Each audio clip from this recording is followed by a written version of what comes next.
Welcome to MuggleCast, your weekly ride into the wizarding world. I'm Andrew. I'm Micah. I'm Maura. And we're joined by Pat, who hasn't been on for a while, so welcome back, Pat. Very happy to be back. Are you still playing Hogwarts Mystery? Yes, I am. What level are you in Wizards Unite? 29. Oh, Wow. I stopped playing Wizards Unite, gotta be honest. Me too. Yeah, I fell off of it. Are you still playing, Micah? I actually, for the first time in a while, opened up the app this week, so I'm in the same boat. I haven't played consistently. I think I peaked in Indianapolis. It's gotten repetitive. I'm doing the same stuff every day, so I'm like, why am I playing? For me, it's like a thing when I'm at work and I'm bored or don't want to move on to my next task. I'll like open it, do a few things, close it, and then move on. Well, anyway, on today's episode, we're going to be discussing Order of the Phoenix, Chapter 5, The Order of the Phoenix. And we also have a news item to discuss. This one is pretty big. No more Pottermore. End of an era. Pottermore has moved all of its content over to wizardingworld.com, and Pottermore is truly gone. If you type in pottermore.com, it just redirects to wizardingworld.com. The Pottermore social media handles now just say Wizarding World. It's gone. It's over. It's kind of sad, actually, because Pottermore opened in beta in 2011 and then officially the next year. But y'all might remember, it was a big deal when it opened because it came right after the final movie was released, and just this name, Pottermore. Oh my gosh, we're getting more Potter. It was so exciting.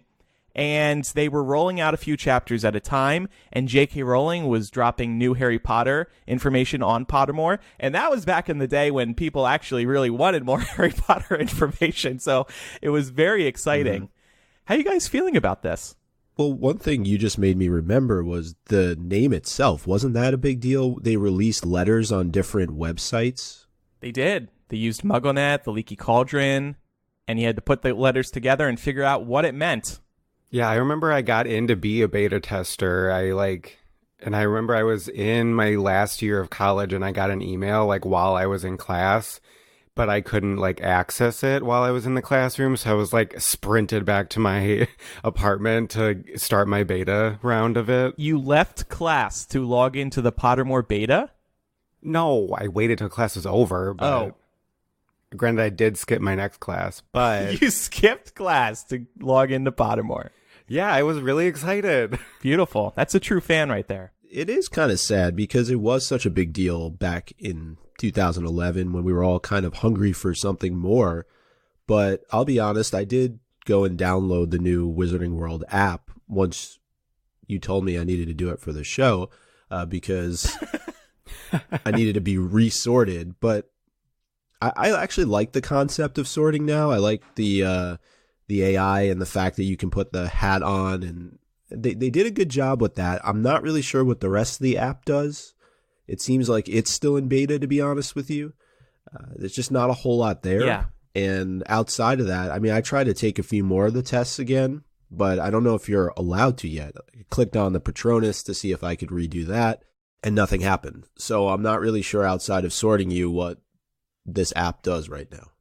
Yeah, so they have this new augmented reality sorting experience, and you get to wear the hat, which is pretty cool. And it lets you easily take a picture of yourself wearing the hat. And then the questions, and now this was a big deal because we were worried that they were creating a whole new sorting hat quiz with new questions. These are actually the questions that J.K. Rowling wrote all those years ago for Pottermore's original sorting hat. So in theory, if you answer the same way, you still should be getting the same sorting assignment. I took this as soon as it was released, and I was really impressed with the augmented reality, and like you have to tilt your phone around to answer some of the questions and stuff like that. It was pretty cool. However, I got sorted into Hufflepuff. I have never been sorted into Hufflepuff before. Ooh, and that's official. Now you're a Hufflepuff. And the other thing is the new quiz will actually let you keep your old sorting assignment. And my old assignment was Ravenclaw, so I actually stuck with that. No offense to Hufflepuffs, but I mean, if I accepted that, then I would have been in all 4 houses over my years as a Harry Potter fan. And I can't do that. I can't. You're a mess, Andrew. Yeah, I thought you were a Slytherin. I am a Slytherin, but Pottermore says I'm a Ravenclaw, and now new Pottermore calls me a Ravenclaw or a Hufflepuff. I'm lost, y'all. I need to go into therapy. That is one where I've always been a Gryffindor on every sorting. Everything on every Pottermore account that I've done has always been the same, except for the Patronuses. That's different on every single one. Yeah, still a Ravenclaw. I've been a Ravenclaw all along. And Good. I was really impressed to see as I was going through the experience, because it really does feel like more of an experience now, as opposed to just like clicking radio buttons on the internet. I was like, oh, I'm pretty sure these are the same questions. I feel like I remember these questions, and I just went with the answers I remembered using before because they still felt right to me. I went with the answers I felt were right as well, but apparently I've changed my feelings over the years. Same here. But we've spoken about that before. I don't remember what I answered last time, and I started to actually get a bit nervous as the quiz was going on because I didn't think I was going to be sorted again into Ravenclaw, even though I was. And I just wonder, too, does it look at what house you're already sorted into and maybe just kind of give you that benefit? Like, is it already and this may be getting way too... Does it nudge you that way? Yeah, it could be getting a bit too technical, but does the algorithm take into consideration the fact that you're already sorted into a certain house, and so that kind of weighs more heavily when you start the quiz? But maybe, but didn't work for me. Yeah, that's true. But yeah, just like Laura, Ravenclaw. I thought I was answering like a Gryffindor. I was pretty confident I was going to get Gryffindor, but evidently not. We asked on Patreon, where did the reimagined Sorting Hat quiz put you? 59 people said I received the same house assignment. 55 people said I got a new house assignment. And 41 people said I refused to take it. You actually really should take it, though, because it's a very well done quiz. Yeah. And Pottermore, sorry, I keep calling them Pottermore. Wizarding World lets you throw away your house assignment and stick with your old one. I will also just add, calling this new website wizardingworld.com, it doesn't feel as homey as Pottermore did, you know? Wizarding World, it's more of a franchise name. Yeah, well, I think that's what they're going for. Yeah. For better or for worse, you know? By the way, they did say in a press release that Wizarding World Gold is still happening. This is going to be the subscription to wizardingworld.com with an annual fee. They said we will be getting a physical gift every year, and we're also going to get access to events. That's another thing that was launched, a official Wizarding World fan club. This is the first one they've ever done. There's nothing really to it right now other than upcoming events. And apparently Wizarding World Gold is coming soon, so we'll talk about that when it launches. But I thought we could say goodbye to our original Pottermore usernames. As we all might remember, they didn't let us create our own usernames because they wanted to make this kid-friendly and they didn't want people using their real names. So they just gave you a couple of options. I was CatSeeker411 or something like that. So goodbye, CatSeeker. I'll always remember you. I don't remember what my full one was, but I do remember part of it was Rook. Like a rook from a chessboard. So goodbye, Rook, whatever. I hardly knew ye, really. Mine was Phoenix Silver 90, which I actually really liked. So I actually have that as my handle for Wizards Unite. Oh, cool. So Phoenix Silver lives on. See, this is the benefit of having Gmail. I just looked it up, and because I had no idea what it was, Shadow Spell 93. Ooh, how mysterious. Eric was Strike Lumos 113. Eric says he's in tears from afar. And by the way, he was sorted back into Gryffindor, and I think he's feeling pretty good about that. See, he was never a true Hufflepuff. He just plays to the crowd. Whatever works for the crowd, that's what house he's in. Absolutely.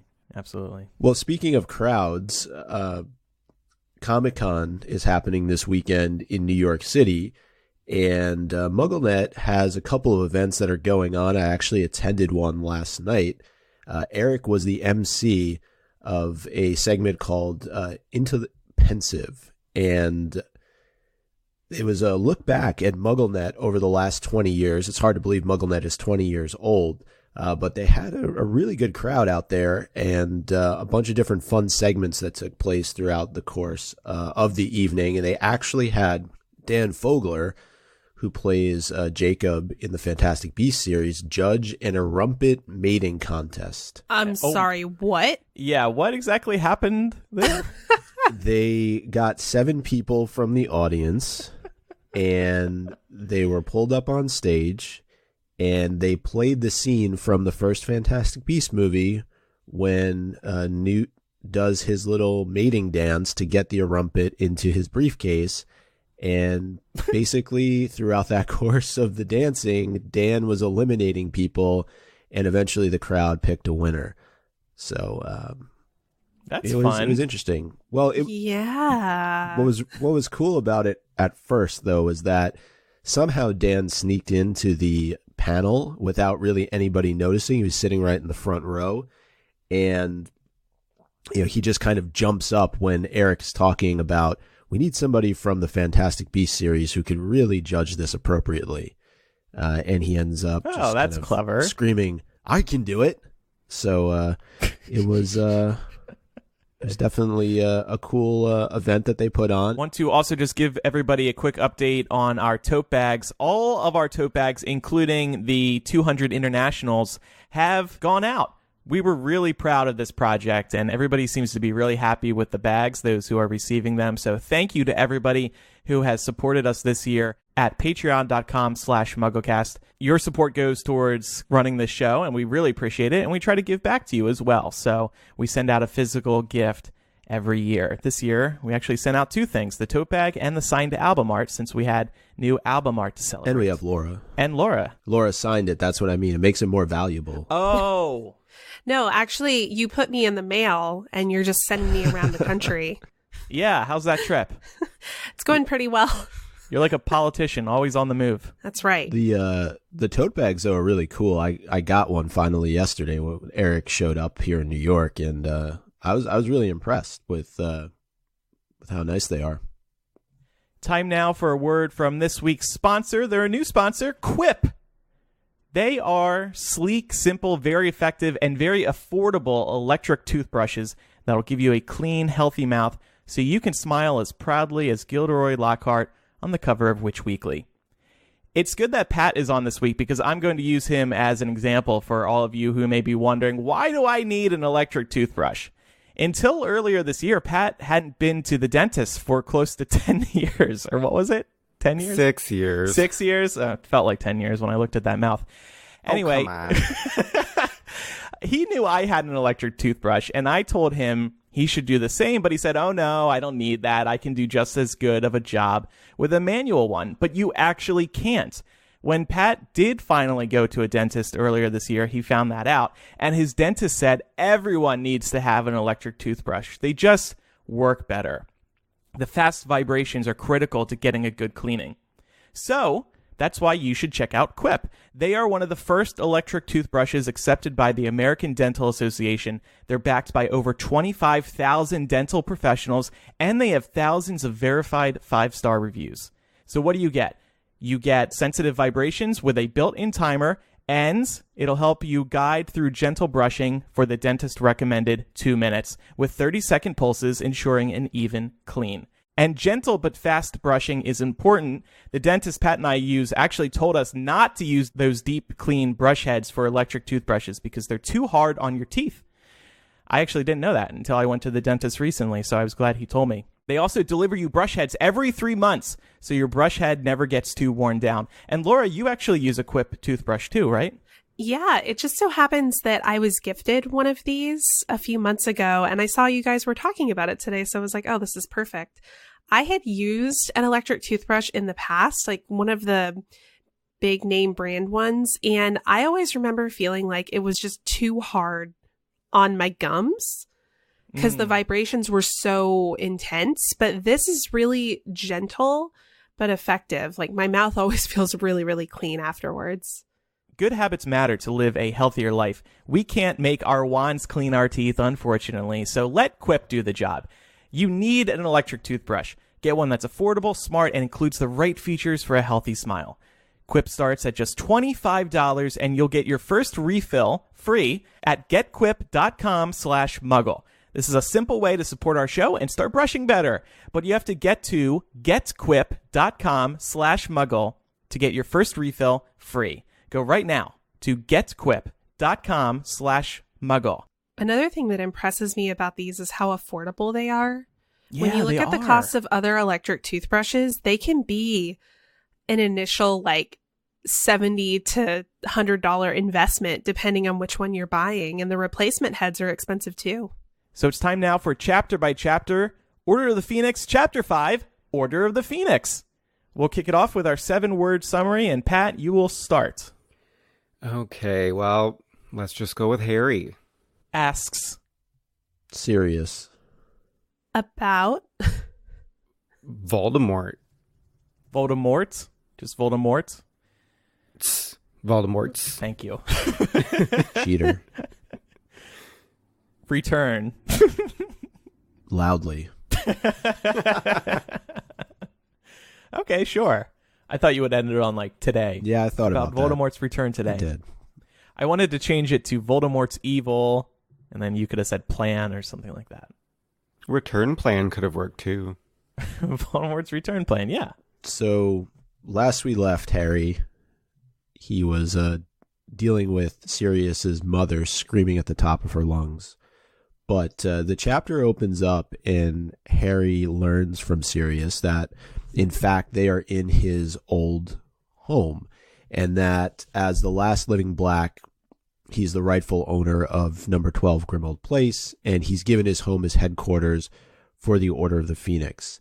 And I thought we could just start out by talking, is this a miscalculation on the part of Dumbledore to accept Sirius's offer for headquarters of the Order? We've talked in the past about how there's threats externally, but being in a place like this, I think there are a lot of threats that are within Grimmauld Place that aren't considered by Dumbledore. They obviously play out later on in the course of the book, but just from what we've seen of Grimmauld Place so far, does this seem like the best place for the Order? I think for location-wise, I think it's good because since it is at least near like the inner city of London, at least in my mind it is, that since the Ministry of Magic is also in London, just having your resistance headquarters pretty close to the people you're resisting. Since the Ministry is against Dumbledore right now, it makes sense to kind of be close just so that some of your members can get back from work really easy, stuff like that. I also wonder what other options they might have had. Mm-hmm. Because if you think about it, it's like, okay, you have all of these people's personal homes, which isn't doable because you don't want their neighbors to see this gaggle of wizards coming and going all the time. A lot of whom are not even supposed to know each other. Like we see that Arthur and Kingsley tend to ignore each other at work to not, to avoid raising suspicion. And also the only other option apart from that would be Hogwarts in my mind. And again, that's another risk because you would see all these people coming and going. And all of a sudden you would have people like Draco Malfoy, who we'll see is very observant about who is following Harry around, noticing people like the Weasleys or Kingsley or Tonks or Lupin coming and going when they really have no discernible reason to be at Hogwarts. Mm-hmm. So I wonder if this was a case of this just being the best option. Well, and with Hogwarts, because you're not supposed to be able to apparate into and out of the school, it wouldn't have been very easy to get to for all these people. It does seem very far away. It is very far away from London. I liked Pat's point about being in close proximity to the Ministry. And I'm also wondering if J.K. Rowling wanted to put it here just so Harry could learn more about Sirius's life before he died. We also get introduced to the tapestry and, of course, his mother and some precious family heirlooms. And without the introduction of the house, without Harry spending time in the house, we would lose a lot of that. I think, too, because we have the advantage of seeing what happened, like, because book 6 is obviously already out. The advantage of the Muggles being surrounding them too, so really nobody can retaliate against the Order if they did find anything out. But we see in Book 6, when the headquarters have moved to the Burrow, just the fact that they don't have all of the precautions that they had on Grimmauld Place. So that leads like the minister to show up at headquarters and the headquarters to eventually be attacked in Book 7. So I think there is more of an advantage right now to have it in the middle of London, surrounded by Muggles and everything. Hiding in plain sight, so to speak. Mm-hmm. Yeah. I think those are all really, really good points. And speaking of hiding in plain sight, Harry notices what looks like floor plans on the kitchen table. This whole chapter really takes place around dinner and before and after. And so Harry's finally getting a meal after all he's been through the course of these last couple of hours. And he notices just prior to the meeting's wrapped up, but there's what looks to be floor plans on the table. And I was just wondering, do we recall what we thought they might be for? You know, it's a little sloppy on the part of the Order to just kind of leave them hanging out there. It's another instance where Harry is not really getting any information. It's a tease more than anything else, right? It's such a blink and you'll miss it line that I don't think I put any thought into it when I was reading. I mean, they're having meetings. That's what you do. You have some plans out. You have some paperwork out. It's no big deal. Mm-hmm. I did want to point out that Bill vanishes all of these papers using Evanesco, and isn't that the same spell that they use in Hogwarts before plumbing was a thing? To remove their poop? Well, I guess it's appropriate you bring that up today, since we also said goodbye to Pottermore. So did these plans go to the same place that all the poop goes, or do you have control when you vanish? It's a great question. That's a good question, actually. Did Pottermore answer that? Pottermore, come back. We need to know the answer. I'm going to say when you cast that spell, you have to think inside your head where they need to go to. So that's legit. When you're getting rid of your human waste, you're thinking in your head, I want to send this very far away. When you're Bill hiding the floor plans, you just say, I want to hide this in my room or in my pocket. We also get a more formal introduction to Mundungus, and we'll talk about him in a little bit and just his value to the Order. But again, towards the beginning of this chapter, Harry and Sirius strike up a conversation, and they're really comparing summers with each other. And we learn that Sirius has been cooped up at Grimmauld Place on Dumbledore's orders, much like Harry has been at Privet Drive on Dumbledore's orders. And to me, this kind of felt like a conversation that Sirius and James might have, and they're both blaming Dumbledore for their current situation.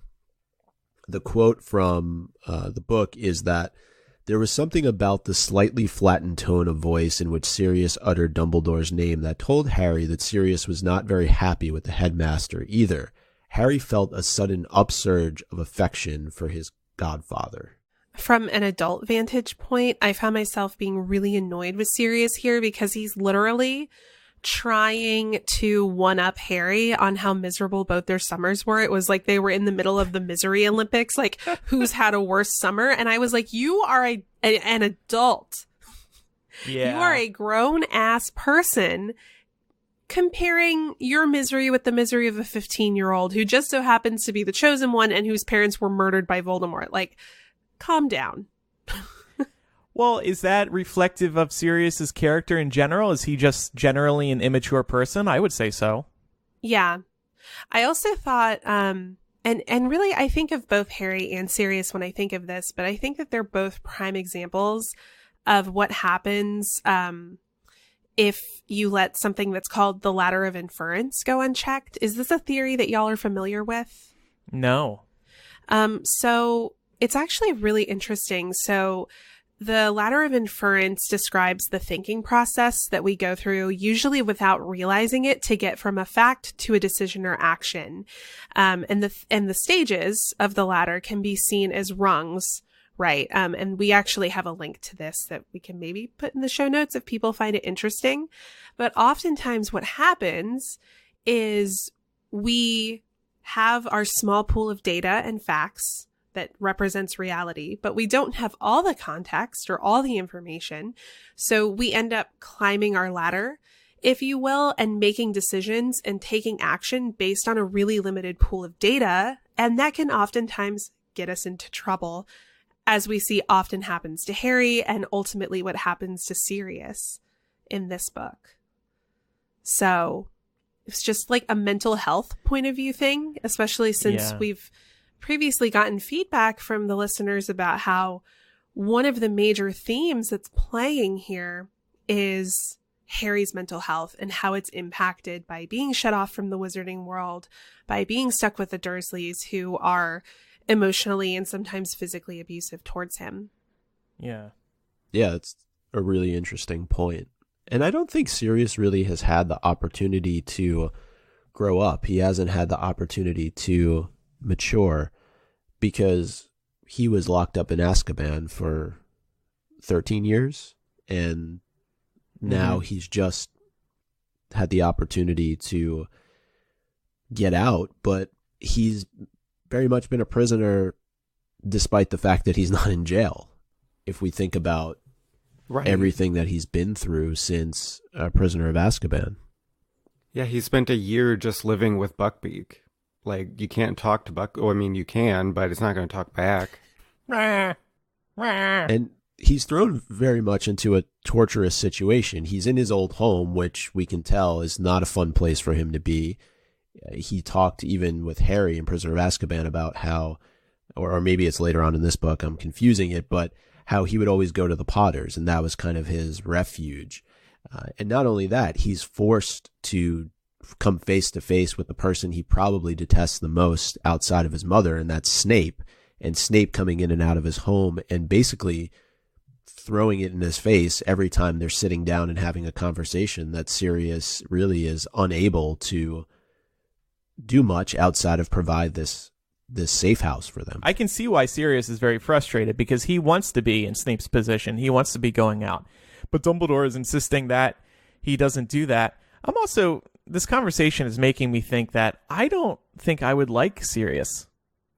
Harry likes him a lot because he's the closest family, but Sirius just seems like an annoying uncle. And we'll talk in a few minutes about how Sirius pushes Harry into asking about Voldemort. And it seems really uncalled for. And then when you consider what we've just been talking about for the past couple of minutes, it's like, this guy does not seem like a person I would be wanting to spend time with. So switching the discussion a little bit, there's kind of a comedic moment with Fred and George, which is always the case. And they're trying to help Molly prepare dinner. And she starts to get really frustrated with them. And we saw it earlier on as well, with them apparating about them utilizing their magic. And it's really, though, a coming of age for Fred and George, right? Much like we would have a coming of age when we're old enough to drink or old enough to vote. There's something that's really unique and powerful about those moments. So I just wanted to talk a little bit about that. And I wonder what Molly herself was like back in the day when she first got this opportunity. I think she's just being a little bit hard on Fred and George. Yeah, probably because of their situation right now. She's a little more on edge. But she also does bring up that Bill and Charlie, and maybe she mentions Percy too, they weren't using magic left and right like Fred and George are. But you do also have to understand where they're coming from. Like you said, they're always goofing off. But B, being able to legally use magic for the first time, that'd be like having a new toy. It's like getting a new car, getting a new electronic. You just want to use it more. You want to celebrate using it because it's fresh and new and exciting. And of course, when you give something like this to Fred and George, damn right they're going to run with it.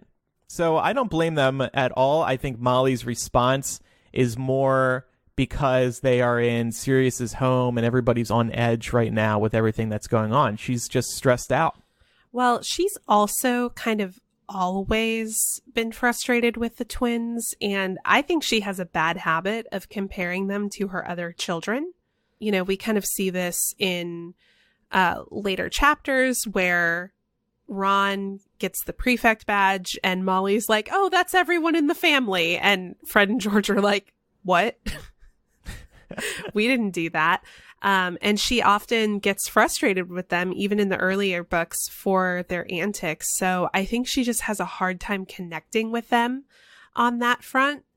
And it honestly seems like she sees more of herself in her other children, which is problematic. I mean, I think that we've all seen examples of, unfortunately, parents who express a clear preference amongst their children.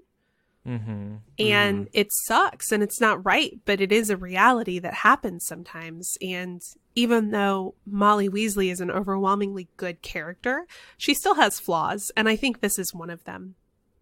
Yeah, I think too, and I could just be giving Molly more credit in this moment, but she, I think, realizes where the future is going and doesn't want the twins to bring more attention to themselves, which could ultimately lead to their early deaths if they keep screwing around. Yep, definitely. This is an awful question to ask, but do you think she wishes she didn't have Fred and George? No, I'm sure it's not. No, I don't think so. I'm sure that's not it. Are they her least favorite children? I don't know if I'd put it that way. I think, like I said before, I think she has a clear preference. But what's interesting about that... So she prefers them least. I think what's interesting about that, though, is you were right that she brought up Percy in the middle of this. She was like, well, Bill and Charlie never did this, and Percy. And she just stopped dead and couldn't proceed talking, because I think that probably the child that stood out as being her most responsible, most like, you know, nose down, respecting of authority by the book, ended up forsaking the family. Yeah. So that probably stings. Right, and you remember in book 4 too, when how just distraught she is, and they're the first ones that she goes to once they get back from the Quidditch World Cup after their last interaction before they left, because she felt so guilty for what she said to them. So I do think she really does love them incredibly. They just frustrate her. I would say Ron is probably in the category, well, if we go to the Horcrux scene, the least loved of his siblings, and his mom had wanted a daughter. And yeah, at the very least, that's Ron's perception. Right. Of how his mother views him. But, you know, oftentimes our worst perceptions of ourselves generally aren't reflective of the actual reality. Well, maybe she's also upset at Fred and George for Death Omen number 2. And this happens as they're trying to help Molly out preparing dinner. And the quote from the book is, "The bread knife slipped off the board and landed point down and quivering ominously exactly where Sirius's right hand had been seconds before." Dun dun dun! The Grim Reaper is coming for you, Sirius. Something that I wanted to point out as we're getting into dinner is the difference that the movie liked to bring out rather than following the books. When Tonks is putting on her little like nose show, changing her appearance for Ginny and Hermione, in the books, it describes the noses as still like being human noses, but either being pig-like or beak-like, where it's hooked like Sirius's, or not Sirius's, Snape's, which it does mention. But then in the movie, they did physically give her like a duck bill and give her a pig nose and everything, where I think that leads to them just making it more comedic for the viewers who aren't necessarily book fans. Because a metamorphomagus, or however you pronounce it, can only do human form. It can't do anything with animal forms. Yeah, I can definitely see this being a place where they thought, in order to translate this moment to the screen, the transition has to be more stark. Whereas, like, if you did her doing different kinds of human noses, it wouldn't be as eye-catching of a visual. So I can see why they did it, but it's not canon. Right. Which also leads to one of my biggest pet peeves of the Hogwarts mystery game is they have Tonks turn into Professor Binns and like float around, where she also can't turn into a ghost. So that's not a thing. Come Why on, are you putting that in a mystery. game? I think they also, in the case of the movie, they just needed a lighter moment, and that's why they made it a more aggressive transformation. Speaking of Tonks, though, I read this somewhere when I was working on the chapter discussion. Do you think the hand is sort of overplayed with Tonks here? Because she offers to help Molly out with dinner, and yet she has a couple more incidents on her way to doing that. And somebody made the point, if she offered to help out with dinner, one would think that she's more than capable of doing that. And so it just seems that her ability to knock things over or be clumsy is just overdone in terms of just her character. And so I found that interesting. Well, I also find it interesting that she's so quick to use magic to help Harry pack. But then when they arrive at Grimmauld Place, it describes her and Remus as like jointly carrying his trunk down the hallway. And now she like wants to help make dinner manually. And I'm like, where's the magic? Yeah. You can actually do it here. Yeah. Maybe she just felt more comfortable with an underage wizard, like not like being clumsy, but now that she is with these people that she looks up to, she doesn't want to screw up, but it just still ends up happening. Maybe she wanted to just get in a little physical activity. Got to get those squats in. At the other end of the dinner table from Tonks and her face is a discussion about goblins. And the reason why I wanted to bring this up is there's starting to be talk of who's on what side. And knowing that Voldemort is now back, there's going to be recruitment done on his part. And so Bill and Remus and I think a few others are talking about the goblins, and right now it's unclear whose side they're on, but it is clear that the Order is making a pitch for them, and that's something that's super important to them is their freedom. Yeah, I thought this was actually a really poignant real world example that we can draw on. The idea that a group that has been persecuted and denied their rights for so long will tend to be sympathetic, perhaps, to the offer of a group that is, you know, at least saying they're going to provide some form of salvation or equality for them. And Bill really brings up the point, like, we've been denying them these rights for centuries, so some of them are feeling a bit anti-wizard at the moment. And that makes them really susceptible to, you know, whatever positive offers that Voldemort might make to them. And I think that you can look at the world that we live in as a great example of that. I mean, if you have a particularly charismatic leader who has nefarious intentions, but they're making some kind of offer that is really good for a particular faction of the population, they're more likely to think about what they need for themselves than about the overall good of, you know, whoever's in charge of things. So Yeah. I thought this was really interesting. It felt very apropos to sort of where we are on a global scale at the moment.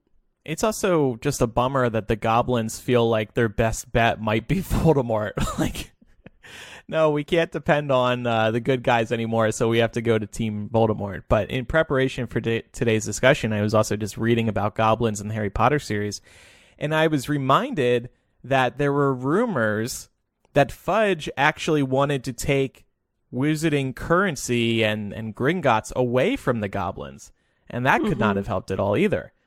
Right. I guess this period was a big moment for wizards to reflect on how they've been treating different species over the years, because now they really need these guys, goblins and other types of creatures, and they might not be there for them. Well, and that's the thing. Who's a good guy and a bad guy is totally dependent on your social vantage point. So to the goblins who've been denied their rights and their freedoms for centuries by wizards, Yeah. They probably aren't looking at this as, oh, these are the good guys, these are the bad guys. To them, everybody's a bad guy because they've been denying them freedom for so long, and they really try to restrict their abilities, to be themselves in this world where they are naturally occurring and they clearly have a place. So to them, it's probably less about good versus evil and more about what can we do to secure our freedoms. Yeah. Right. And the chapter also kind of goes into being like the goblins could just flip a coin and go either way, because I think it was Bill that mentioned that they haven't forgotten that Voldemort also killed an entire family of goblins at one point during his last attempt to gain power. And I think if the goblins did end up siding with Voldemort in the second Wizarding War, Voldemort would have killed them later. He would have only brought them in because he needed them and acted like he cared about them. And then after the war, if he won, they would have been treated like crap. Yep.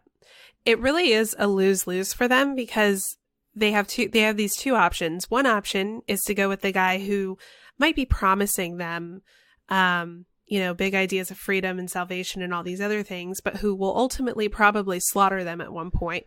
Yeah. Or they can choose the more quote-unquote moderate option of people who aren't going to kill them, but are also going to force them to continue to live as second-class citizens. Mm-hmm. Yeah. Either way, it's still wizards. Yep. Well, we mentioned Mundungus earlier on in the chapter.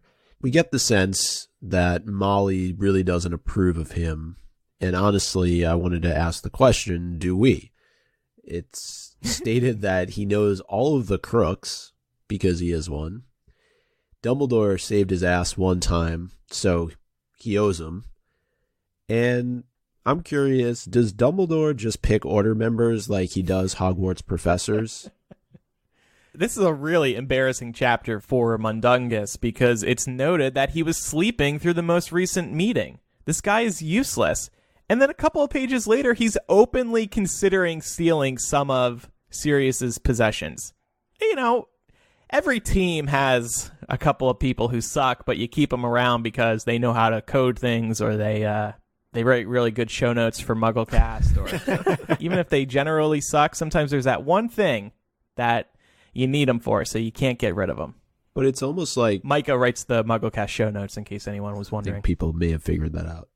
But with Mundungus, it's almost like Dumbledore is putting a kid in a candy shop with Grimmauld Place, to your point. Yeah. And that's, to me, a miscalculation on it. I mean, maybe that's part of what Dumbledore is thinking. Hey, if I put Mundungus in this place where he's likely to be able to still do the things that he does, then I can still keep an eye on him, and maybe he gets us some decent information. But he just seems like too much of a liability, in my opinion. And we'll talk more about the Order in a little bit, because it's mentioned later on that they're really ineffective at their jobs right now.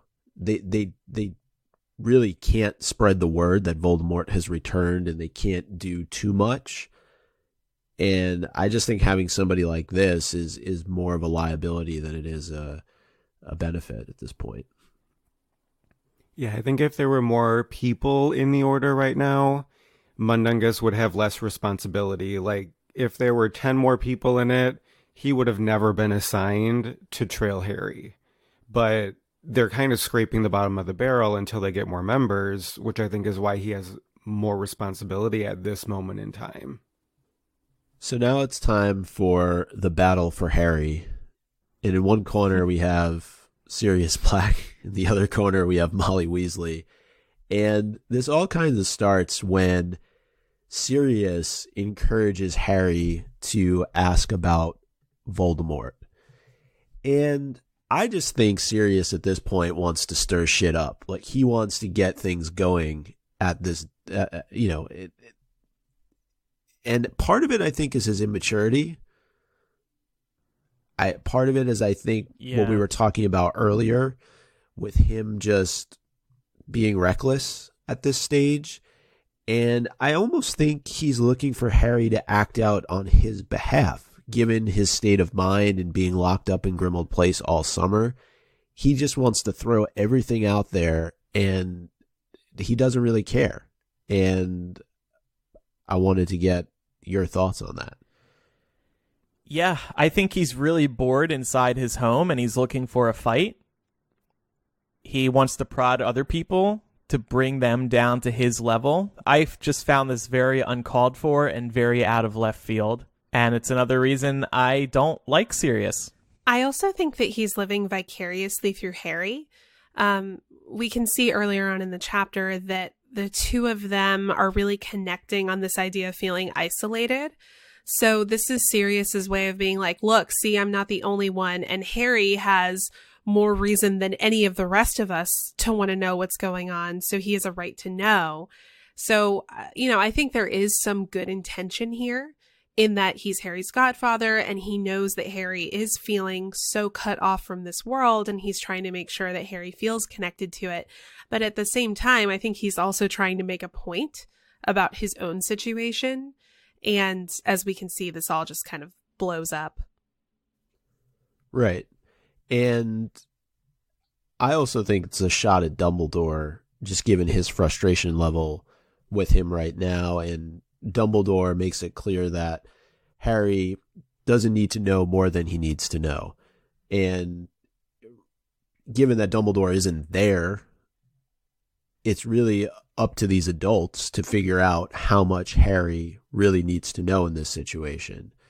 And Molly thinks that Sirius is treating Harry too much like James. And he responds, I'm perfectly clear who he is, Molly. And I thought that's ironic given the scene at the very end of the book where he calls him James. God, that hurt my heart. Molly was right. Yeah, and there is a lot of back and forth that takes place between Molly and Sirius. And Molly says that Harry is as good as one of her own children. Harry appreciates the concern, but is really tired of her coddling. And Andrew, I think you raised a good point here about Harry not really having any parental figures. So are these two kind of the stand-ins at this point? Well, yeah, I wanted to ask everybody, who are Harry's parents right now? Sirius, definitely. Lupin? Would we call Molly a parent? Do we really think Sirius is acting in a parental role? Sirius, I think he's a good... I think it's good that he's in Harry's life so that Harry has some kind of connection to the foundation of who he is and who his parents were. But I don't think Sirius acts like a parent. Sirius acts like a sibling. Yeah, I was going to say like the rogue more uncle. Than anything else. Yeah. I really think that Molly, for better or for worse, sometimes she's overprotective and that, historically, we'll talk about this in Connecting the Threads. We've seen that doesn't always work out the best, but she really does have the best intentions at heart for Harry. And if you go all the way back to book 2, when Harry first stays at the Burrow, she very much includes him as one of her own. He always gets the hand-knitted sweater at Christmas. She's always thinking of him amongst her own children. There's always a spot at the table for him with the Weasleys. And that's largely because of Molly, So I think that she definitely does serve as a stand-in parental figure for him. And I think, who said Lupin a moment ago? I think Lupin is probably closer to a father figure, like a true father figure. Yeah. So who does Harry consider his parents, though? Because I think Sirius is number one.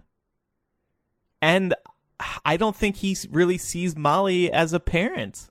I hate to say that because Molly probably deserves it.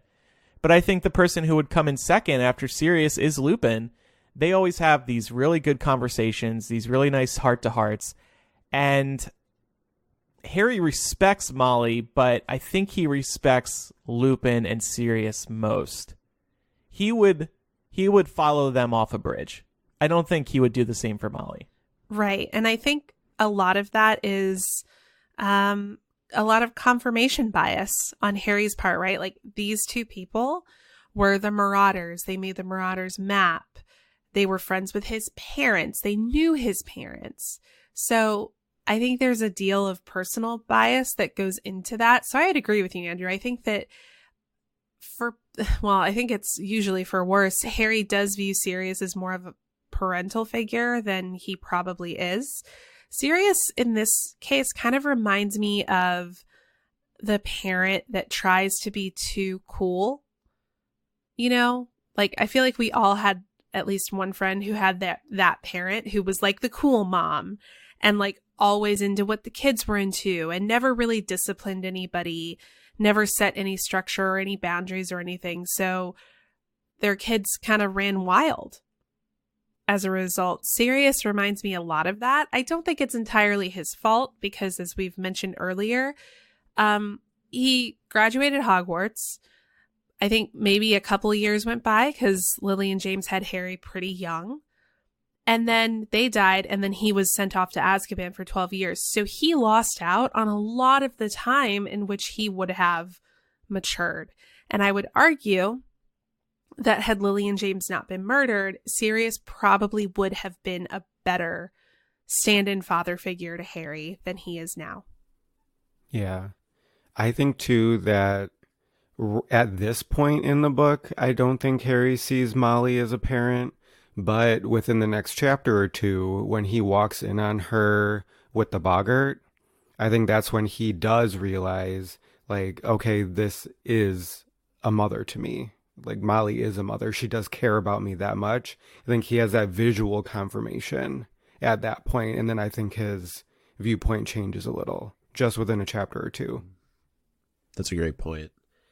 Though Molly is definitely wrong, I would say, at times during this debate that's going on. And she says something to Sirius that is pretty harsh.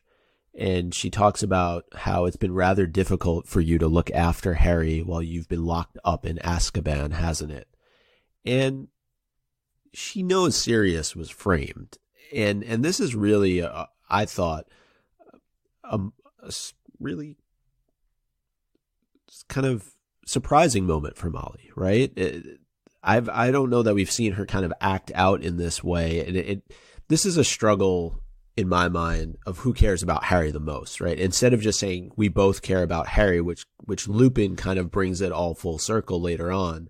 But these two are going at each other really for Harry's affection, trying to prove who cares about him the most. Yeah. Yeah, agreed. It was a dig for sure from Molly, and it was catty and a bit immature on her part because, like you mentioned, she knows that Sirius wasn't actually guilty. And it, I think it demonstrates a lack of empathy in this moment, which is surprising for Molly. We also have to remember this was a comment she made in the heat of the moment, and I think maybe she would take it back if there was a discussion afterwards. She was just desperate to be defensive, and she snapped, and this came out. Sometimes we say things we don't mean when we're angry.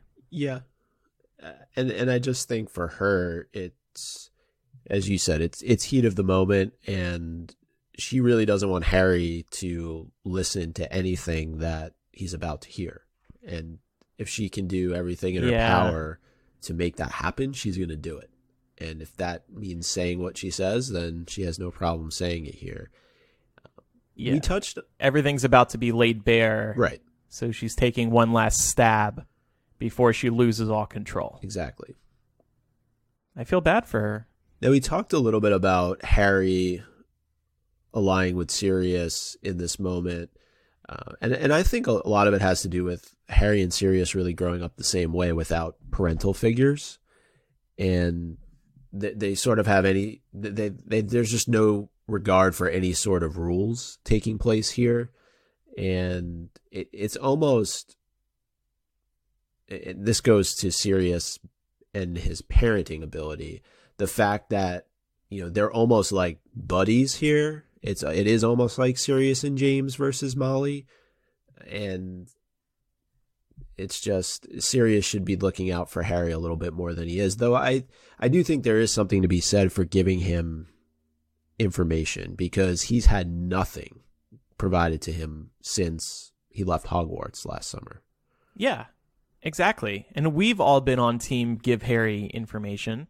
So I don't think any of us have any right to fault Sirius here. And of course, they're being buddy-buddy because Harry is getting what he wants, finally. So Lupin and Arthur both support Sirius letting Harry in on some of what's been going on. And this sets off just a whole chain reaction of who should be in the room, who should not be in the room. And Harry actually considers for a very brief moment not letting Ron and Hermione in on what he's about to find out. And did you find yourself sympathizing with Harry at all? I love getting back at people. So yeah, I could totally understand why Harry considered that for a moment. But then there's this line, quote, "The nasty impulse vanished as soon as they looked at each other." That's friendship. Harry couldn't say no to his friends. It doesn't matter that he was left in the dark. He's looking into their eyes now, and he wants them to be a part of this.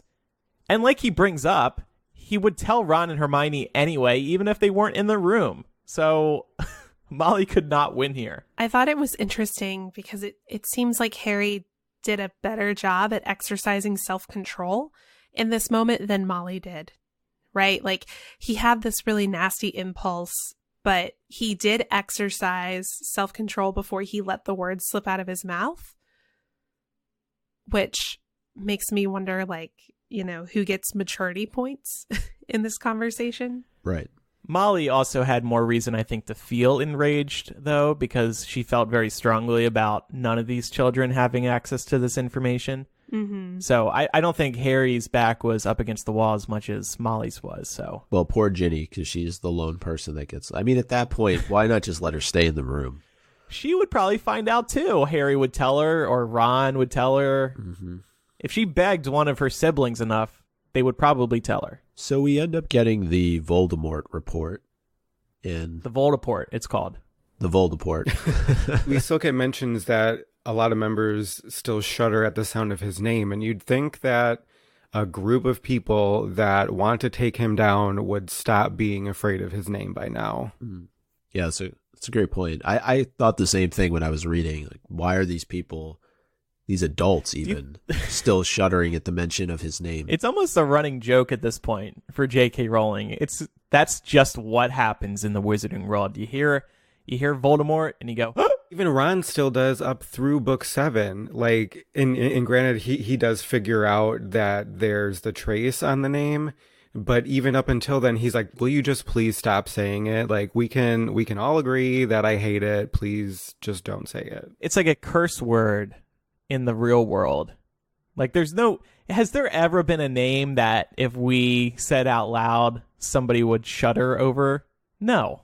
Maybe not within our lifetimes, but I don't know. If you look back on some really extreme, like, dictators or autocrats, you might see people who feel that way. Yeah, I'm sure back in World War II during the Holocaust that most people would, like, not want to say Hitler's name. No, there's legitimate fear here with his name. So I do think, going back to World War II, making some comparisons to Hitler, we learned that there have been no suspicious deaths reported thus far, and that Harry really messed up Voldemort's plans when he escaped the graveyard at the end of Goblet of Fire. Dumbledore recalled the order hours after his return, and that Fudge is out to delegitimize Dumbledore at every turn. I'm not really sure how much this tells us. These are things we probably could have figured out on our own. Well, I just loved getting a lay of the land and learning what was going on with Voldemort, how Fudge is keeping his head in the sand in regards to Voldemort coming back, and why the Ministry doesn't want to acknowledge that Voldemort could be back. And then also learning about how Fudge believes Dumbledore is trying to overthrow him and the politics behind all of that. I thought it was just a really cool lay of the land. There was also some nice foreshadowing here, where Harry was kind of asking, well, what's Voldemort up to? And Lupin confirms that, well, we don't really know, but Dumbledore's got a shrewd idea, and Dumbledore's shrewd ideas normally turn out to be accurate. And that's why we trust him. Yep. That's why we listen to him. When he says Harry can't know much, just go with it. Yeah, and specifically, we see Dumbledore being voted out of the chairmanship of the International Confederation of Wizards. He's demoted from the chief warlock of the Wizengamot, and he may or may not have his order of Merlin First Class taken away. Do you think Harry starts feeling bad for Dumbledore, seeing all these titles and positions stripped? Because then Harry might at least be thinking, well, Dumbledore is sacrificing a lot here for me, in part. Possibly. So maybe I should start to be less angry at him for what he's doing, because he's making a bunch of sacrifices. Yeah. Yeah, I think maybe he realizes, like, hey, Dumbledore's not really a title queen. He just wants to make the world a better place. So we touched on this earlier, that the Order is not really well positioned to spread the word of Voldemort's return, and this comes up during the conversation. Sirius is a wanted criminal. Lupin is a werewolf. Arthur and Tonks could lose their jobs at the Ministry. So it's really challenging for them to be able to spread the word about Voldemort's return, recruit people. It's not as easy as one would think, and certainly not with the Ministry being an enemy as opposed to an ally. Yeah, I was curious. Did anyone have any ideas for how they could have tried to spread the message? Or do you think it's best just for them to wait it out?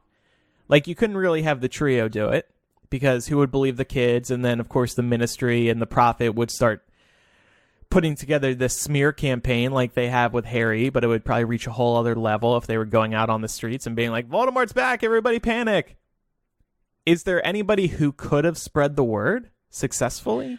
I think the Order is in the position where they have to wait to strike until the iron's hot, until something that is easily understandable to the public happens. Because the unfortunate part of Voldemort's return is that Harry was the only one who lived to see it, right? And I mean the Death Eaters, of course, but they're not going to admit to that. But, you know, Cedric Diggory died, so he can't confirm it. And all anybody knows is that Harry returned from the maze and the Triwizard Tournament with a dead Cedric Diggory. So that's all anybody's seeing from the outside. There needs to be some kind of event very similar to what happens at the end of this book that has multiple witnesses that will convince the public and sway public opinion. And really, until that happens, I don't think the Order can be effectively spreading the word. Isn't it pretty sick that the public wouldn't believe Harry? Like, he's a kid. Why would he want to make that up? Y'all suck.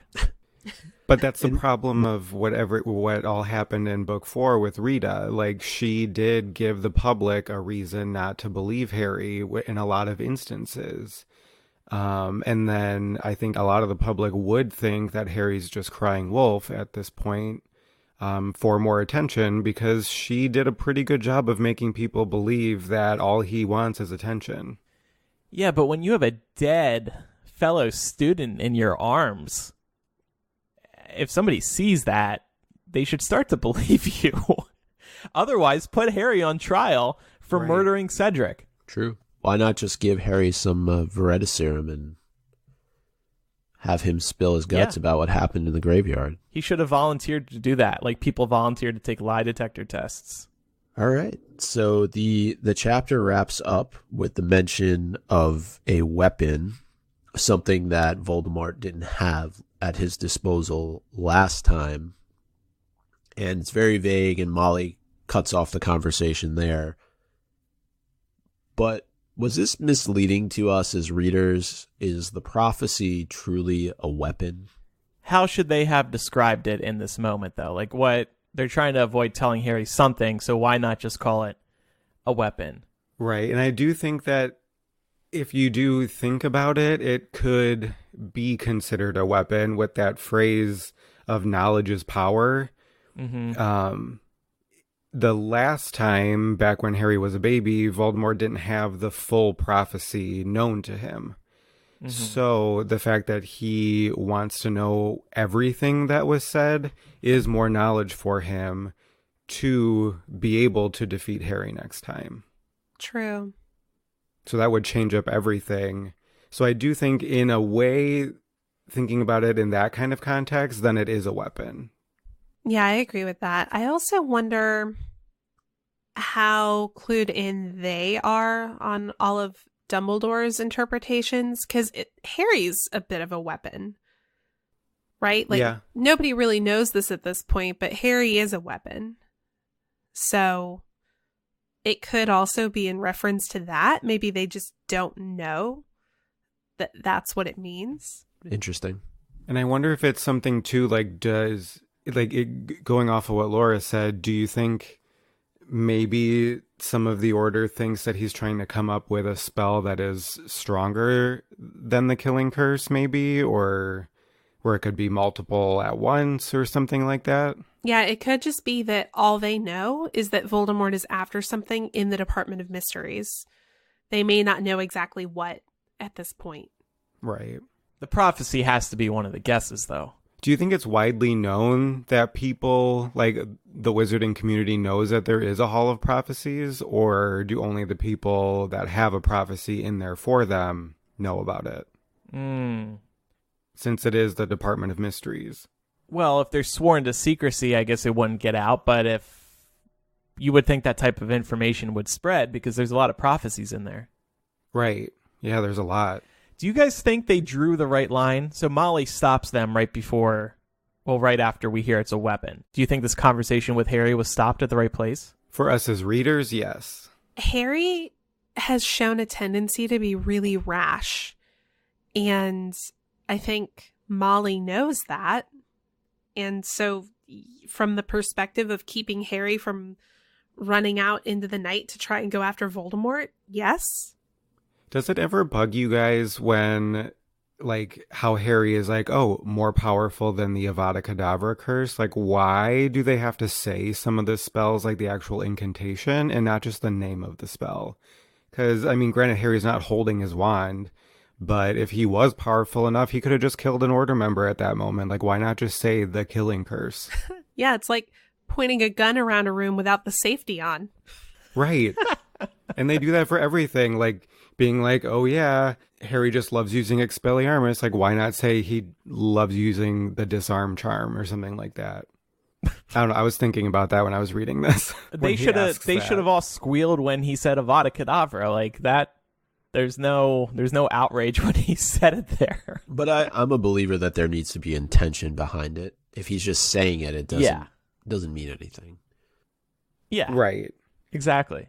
The Umbridge suck count stands at 3 still. Let's connect some threads. Laura, what did you discover? So this was really interesting. I had forgotten about this until I happened to flip to chapter 4 in Prisoner of Azkaban.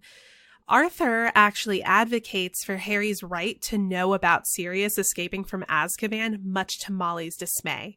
So Harry overhears them having an argument about this, and Arthur saying, no, Harry has a right to know, and Molly saying, no, he can't know, it'll just terrify him. So we see this as, I think, a pretty direct parallel to this scene in chapter 5 of Order of the Phoenix about Molly really wanting to limit Harry's exposure to information about Voldemort's return. Also, in chapter 5 of Prisoner of Azkaban, Arthur asks Harry to swear that he won't go looking for Sirius, and we also learn in chapter 5 of Order of the Phoenix that Sirius is sworn to remain at headquarters.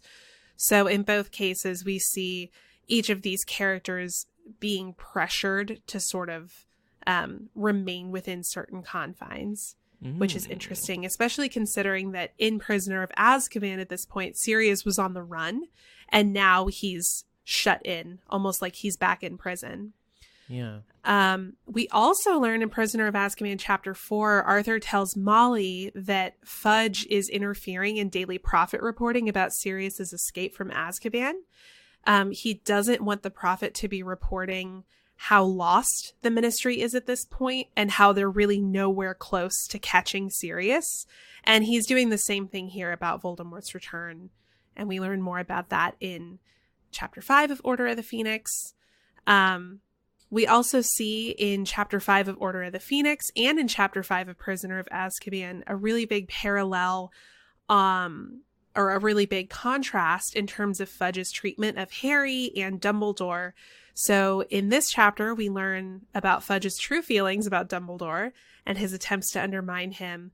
But in Prisoner of Azkaban, Fudge really goes out of his way to accommodate Harry's safe travel back to Hogwarts by providing everybody with cars, like ministry-approved cars to take them to King's Cross Station and be sure that Harry arrives safely back at school.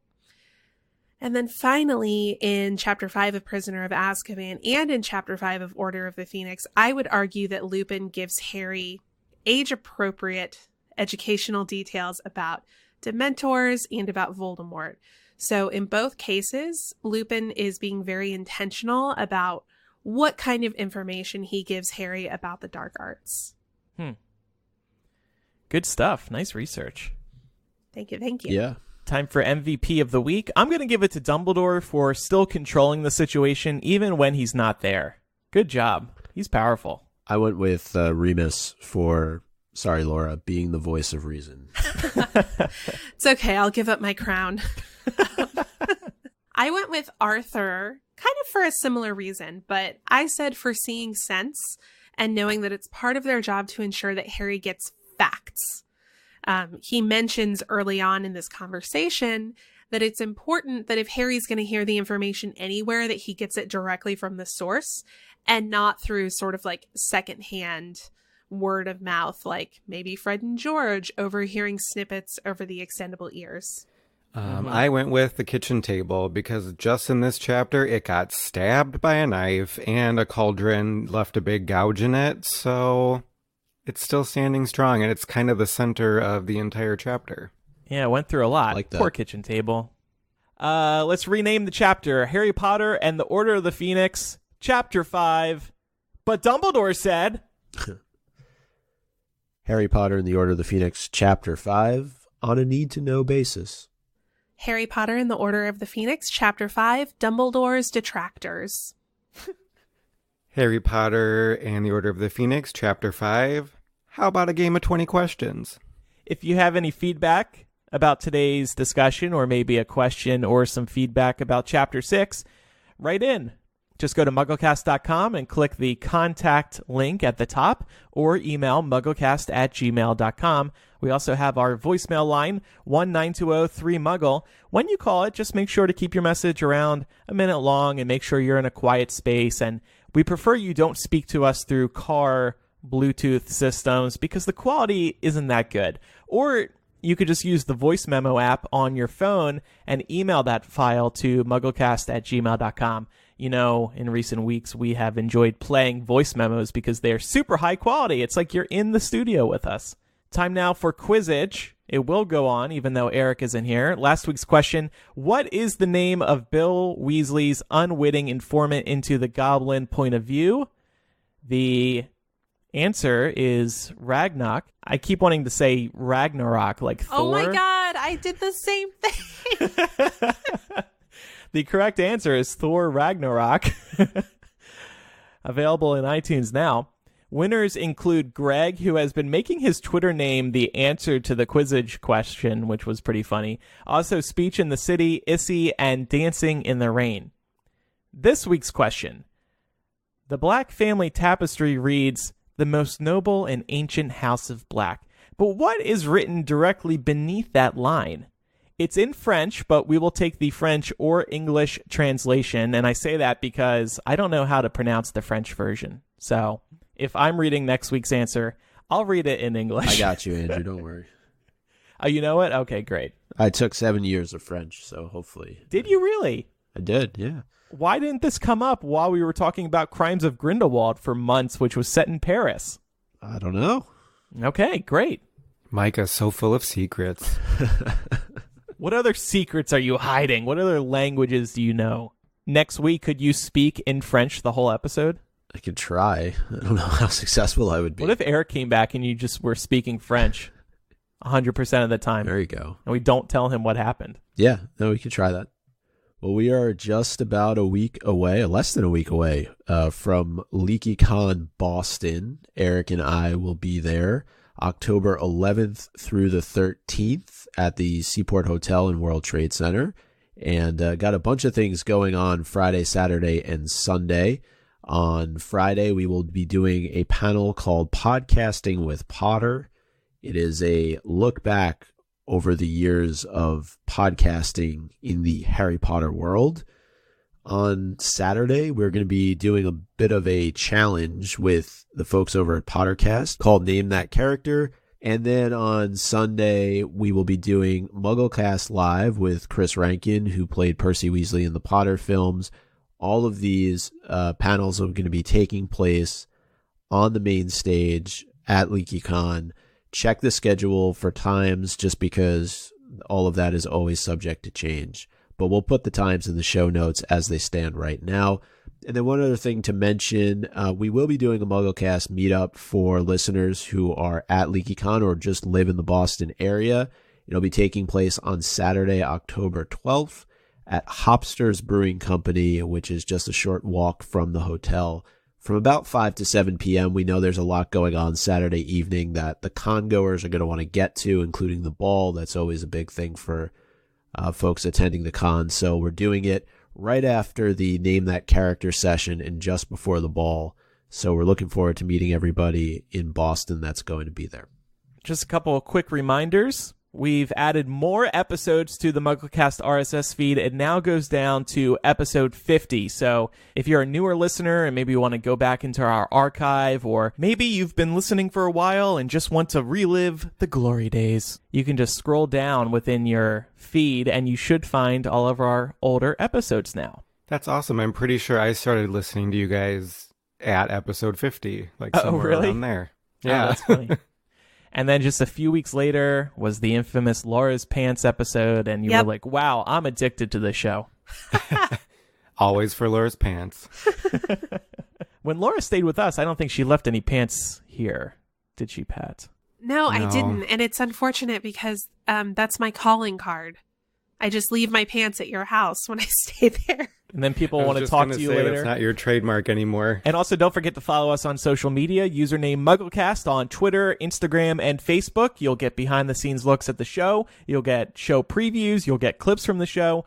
We also try to keep you up to date on Harry Potter news. So if you have any of those social media apps, be sure to follow us there. We would really appreciate it. And one last reminder to pledge on Patreon today to get instant access to lots of benefits, including access to our recording studio. We record every Saturday or Sunday, and by becoming a patron and pledging at any level, you will be able to hop into our recording studio and hear the raw, unedited version of the show as we are recording it. And you can also jump into a chat room to discuss the show as it's happening with fellow listeners, as well as with us. We're always keeping an eye on the chat as it's going on. So thanks to everybody who's joining us this morning and every week. Many more benefits, including exclusive access to our Facebook group where people talk about everything Harry Potter every day. That group is a lot of fun. People have been sharing their tote bags. People have been talking about their new housing assignments from wizardingworld.com. There's a lot going on there. It's a really great community of Harry Potter fans. And you will have access to that group if you pledge at the Dumbledore's Army level on Patreon. Again, patreon.com/MuggleCast. Please pledge today. We would really appreciate your support. Thanks, everybody, for listening. I'm Andrew. I'm Micah. I'm Laura. And I'm Pat. Bye, everybody. Bye. See ya.